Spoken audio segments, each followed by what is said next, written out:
क्या आप भी बोर्ड एग्जाम में अच्छे नंबर लाना चाहते हो? आप खूब पढ़ाई करते हो, खूब पढ़ते हो, लेकिन पढ़ने का तरीका नहीं पता होता है। और जब पढ़ने का तरीका पता नहीं होगा, आप जितना भी पढ़ लो, जितना भी एफर्ट लगा लो, लेकिन वो अचीव नहीं हो पाएगा जो आपके मन में चल रहा है कि मुझे ये करना है, मुझे अच्छा नंबर लाना है। आज मैं आपको बहुत ही इंपॉर्टेंट बताने वाला हूँ। ये वीडियो इतना इंपॉर्टेंट है, जो बंदा इसको देखेगा, पक्का मैं बता रहा हूँ, वो किताब से मोहब्बत कर लेगा। और आज मैं बात करने वाला हूँ सेल्फ स्टडी के बारे में। तो चलिए स्टार्ट करते हैं। Hello everyone, welcome to a online solution. मैं हूं अशफाक। तो आज मैं आपको सेल्फ स्टडी के बारे में बताने वाला हूं, बिकॉज सेल्फ स्टडी इतना इंपॉर्टेंट है। आप चाहे कोचिंग में पढ़ रहे हो, चाहे स्कूल में पढ़ रहे हो, चाहे ऑनलाइन पढ़ रहे हो, चाहे ऑफलाइन पढ़ रहे हो, जहां भी पढ़ रहे हो, लेकिन अगर सेल्फ स्टडी आप नहीं कर रहे हो तो सब खत्म, कोई फायदा नहीं होने वाला। तो आपको सेल्फ स्टडी करने पड़ेगा।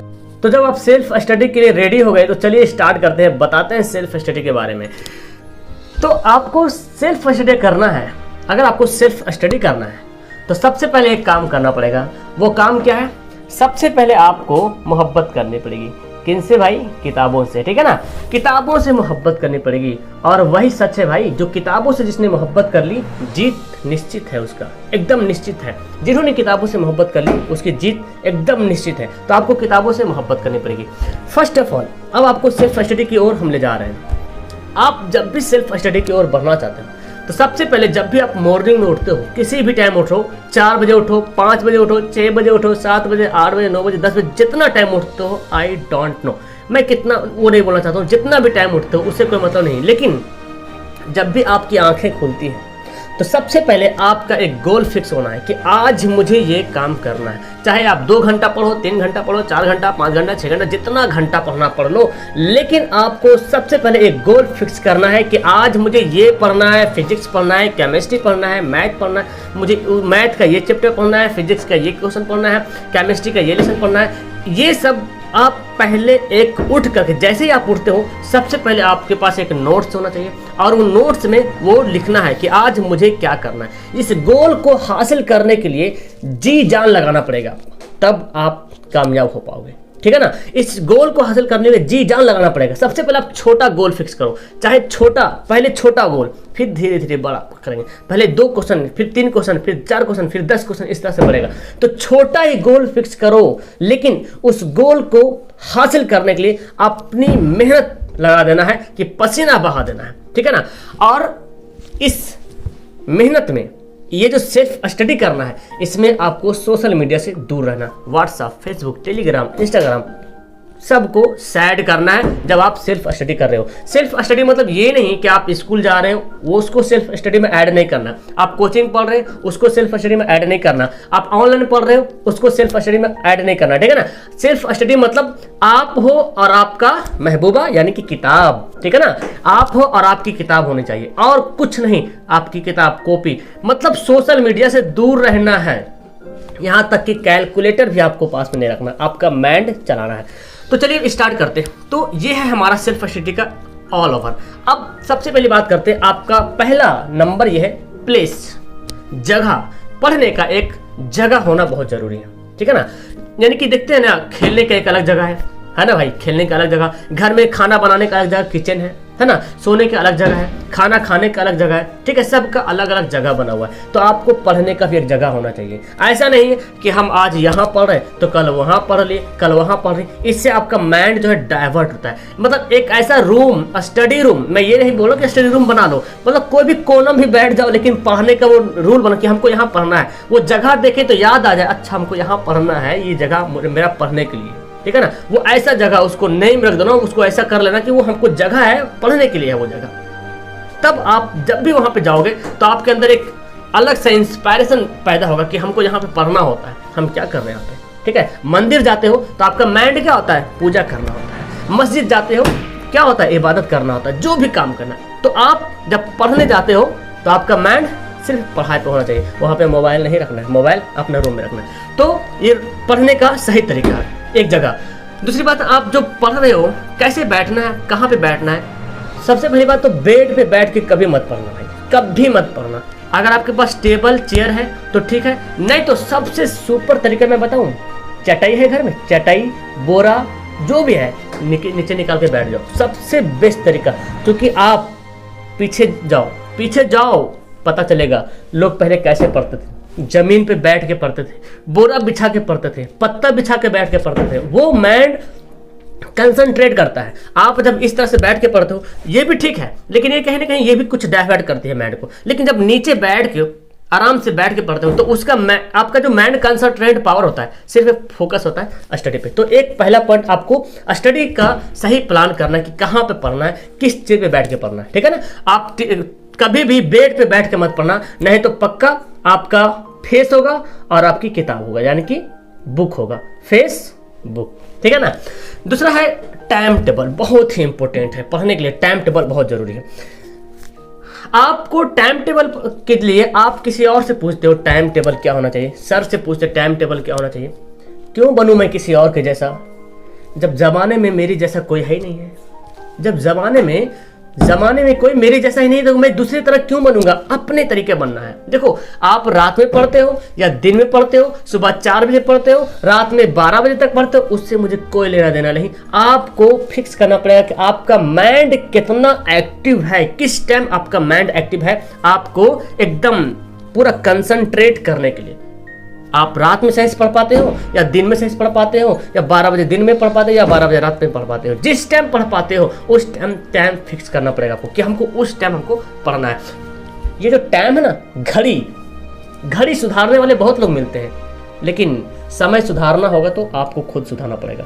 घड़ी हर कोई सुधारता है, दुकान में जाकर सुधारवा लेते हैं, लेकिन टाइम को अपना टाइम आपको खुद सुधारना पड़ेगा। ये समय है यूं ही फिसलता जा रहा है, ये हाथ कभी नहीं आएगा, ये टाइम गुजरता जा रहा है, कभी आप कभी पकड़ नहीं पाओगे। जिस दिन टाइम के साथ चलना सीख लोगे, चैलेंज बोल रहा हूं, टाइम आपके पीछे पीछे दौड़ेगी। समझ में आ रहा ना। सो टाइम को फॉलो करो। टाइम इज प्रीशियस, बहुत ही इंपॉर्टेंट, बहुत ही महत्व है समय का। तो टाइम को वेस्ट नहीं करना, बर्बाद नहीं करना है, ठीक है।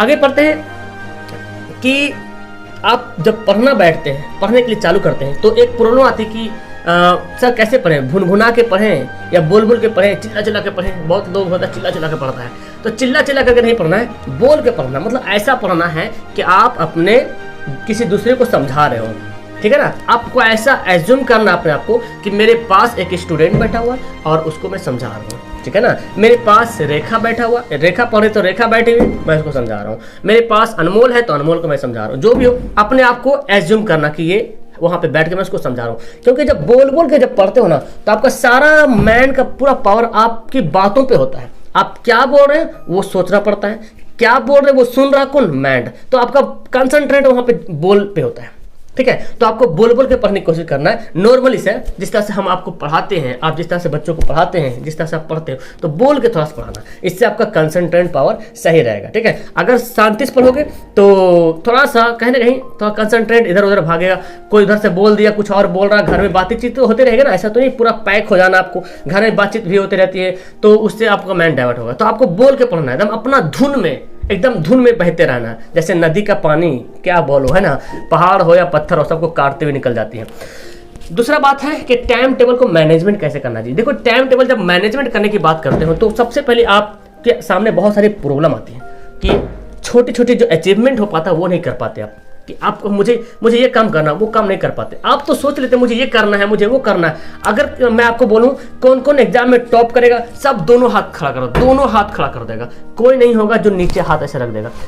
क्यों भाई? लेकिन एग्जाम के टाइम तो सब टॉप नहीं करता है, सबका अच्छा मार्क्स नहीं आता है। तो बोलना नहीं है, करना है। हमको दिखाना नहीं जमाने को, हमको करना है। और आप जब करोगे ना तो जमाना देखेगी और आपके पीछे पीछे दौड़ेगी। इसलिए तो बोला जाता है भीड़ से हट के चलने की कोशिश करो, दूसरे का नकल मत करो। हाँ, दूसरे का देखो कैसे कर रहा, उसका आइडिया निकालो, उसका विचार देखो और उस विचार को अपने तरीके से फॉलो करने की कोशिश करो, तो वो बहुत बेहतर रहे।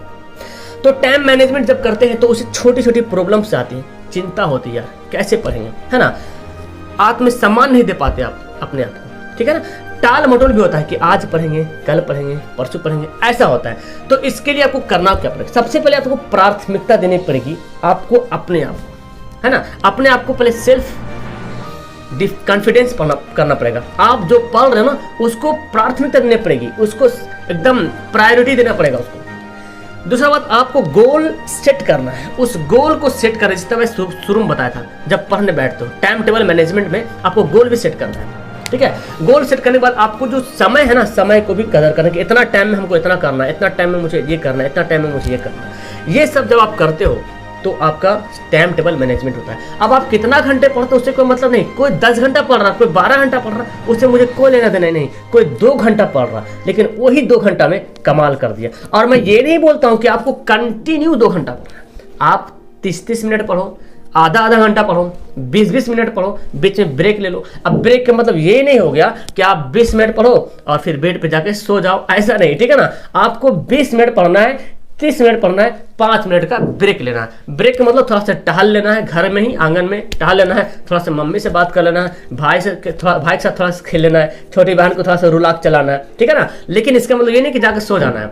तो आपको 15-20 मिनट, 25 मिनट, 30 मिनट इस तरह से करके ब्रेक कर करके आप अगर 2 घंटा पढ़ते हो या 3 घंटा पढ़ते हो, लेकिन आप कॉन्फिडेंस के साथ, सेल्फ स्टडी में कॉन्फिडेंस के साथ, उसमें अभी मैंने ट्यूशन नहीं जोड़ा है। ट्यूशन आपका अलग है, ऑनलाइन स्टडी अलग है, ऑफलाइन स्टडी अलग है, कोचिंग अलग है, वो आप जानो। मैंने आपको क्या बोला, सेल्फ स्टडी। जो आप ट्यूशन में पढ़ रहे हो ना, जो ट्यूशन में पढ़ के आते हो, उसको आपको मंथन करना है। अगर मैं आपको पढ़ा रहा हूं तो इसका मतलब ये नहीं कि आप मेरे से पढ़ रहे तो आप सेल्फ स्टडी कर रहे हो, नहीं। ये तो मैं पढ़ा रहा हूं आपको, या आप किसी की वीडियो देख रहे हो यूट्यूब पर, इसका मतलब ये नहीं कि आप सेल्फ स्टडी करो, नहीं। वो टीचर आपको पढ़ा रहा है तो आप वीडियो देख रहे हैं। उसको पढ़ के नोट करने के है तो नोट कर लो और उसको खुद से मंथन करने की कोशिश करो, वही होगा आपका सेल्फ स्टडी। और मंथन करने के टाइम में आपको टाइम का ही मैनेजमेंट रखना है कि मुझे इतना टाइम में इसको कंप्लीट करना है, सोशल मीडिया से दूर रहना है, इन सभी बातों को आपको ध्यान रखना है। अब पूरा फोकस आपको स्टडी पे करना है। और एक बात, एक बहुत बड़ी बात है जो हर कोई नहीं कर पाता है। ठीक है, आप जब कोई चीज काम करते हो ना, जैसे आप भी आज सुबह उठे और मैंने गोल किया कि मुझे ये करना, मुझे ये करना, एक लक्ष्य बना लिया, आज मुझे इतना कुछ करना है, चार्ट बना लिया, लिख लिया। और जब वो लक्ष्य जब प्राप्त होती है ना, तो अपने आप को एकदम शाबाशी दो, वाह वाह वाह मेरे बेटे, वाह क्या बात है, तुमने तो पूरा गोल अचीव कर लिया। ये काम अगर जिस दिन सीख गए ना, आपके अंदर की आत्मा इतनी जागेगी कि आपको मजबूर कर देगा पढ़ने में, और आप पढ़ोगे, हर हाल में पढ़ो। अगला प्रॉब्लम है नोट्स का। हर बंदे बोलता है कि मुझे नोट्स चाहिए, कि दोस्त से मांग लेता है, इससे मांग लेता है। ठीक है, आप मांगो, देता है तो अच्छी बात है, लेकिन उसको पूरा सेम टू सेम कॉपी मत कर लो, है ना। उसका कॉपी लिया, ला कर रख लिया, याद कर रहा, पढ़ रहा, वो आपका नोट्स नहीं कहलाएगा। आपका नोट्स आपके हैंड राइटिंग पे होना चाहिए। आपका नोट्स पे आपका हैंड राइटिंग होना चाहिए, जिससे आप जब लिखोगे, पढ़ोगे, तो वहां पे क्या होगा ना, आपको अपना नोट्स पढ़ने का कुछ अलग ही अंदाज होगा, अपना नोट्स याद होने का कुछ अलग ही अंदाज होगा, और उसका समझने का अलग अंदाज होगा। तो इस तरह से अगर आप करते हो तो सेल्फ स्टडी आपको बहुत ही पावरफुल मानी जाएगी। अंतिम में मैं तो एक ही बात बोलना चाहता हूं कि अपने लक्ष्य की प्राप्ति के लिए इतनी शिद्दत से मेहनत करो, अपने लक्ष्य को, अपने गोल को अचीव करने के लिए इतनी शिद्दत के साथ मेहनत करो कि जो आपकी किस्मत में लिखा होगा कि ये बंदा आज नहीं कर पाएगा, ये फर्स्ट नहीं आ पाएगा, ये नहीं कर पाएगा, ये कामयाब नहीं हो पाएगा। किस्मत में बोलता है ना, किस्मत का खेल है। बहुत लोग बोलता है किस्मत का खेल है, जो भी होता है किस्मत से होता है। ठीक है, मानते किस्मत होता है, लेकिन आप यूं ही अगर बैठे रह गए तो क्या आप फर्स्ट आ जाओ? कभी नहीं आ पाओगे। आप फिर बोले किस्मत का खेल दो, किस्मत का दोष दोगे, आप यूं ही बैठे रहोगे, कुछ नहीं पढ़ो, कुछ भी मत पढ़ो, एक वर्ड ना लिखो, एग्जाम में चले जाओ बैठने के लिए, तो कितना नंबर आएगा? फिर तो अगर फेल हो गए, सेकंड हो गए, थर्ड हो गए, तो किस्मत का दोष दोगे? नहीं भाई नहीं, ये आपका दोष है, ये आपका दोष है। सो आपको पढ़ना पड़ेगा, किस्मत को हराना पड़ेगा, और किस्मत को दूर से ला के खींच कर अपने पास रखना पड़ेगा कि ये मेरा हक है और मैं इसे लेकर रहूंगा। तो अपने लक्ष्य की प्राप्ति के लिए इतनी शिद्दत के साथ मेहनत करनी है कि किस्मत ही बोले तुम्हारे कामयाबी को कि लो लो लो, ये तुम्हारा है, मेरा नहीं, लो भाई लो। जैसे कैसे एक छोटी सी बच्ची होती है, अपने बाबा से कैसे जिद करती है, मुझे दे दीजिए, मुझे दे दीजिए, मुझे दे दीजिए। इस तरह से ऐसी मेहनत करना है कि किस्मत ना आपको देने पे मजबूर कर दे। Okay, that's all. Thank you everyone. जय हिंद।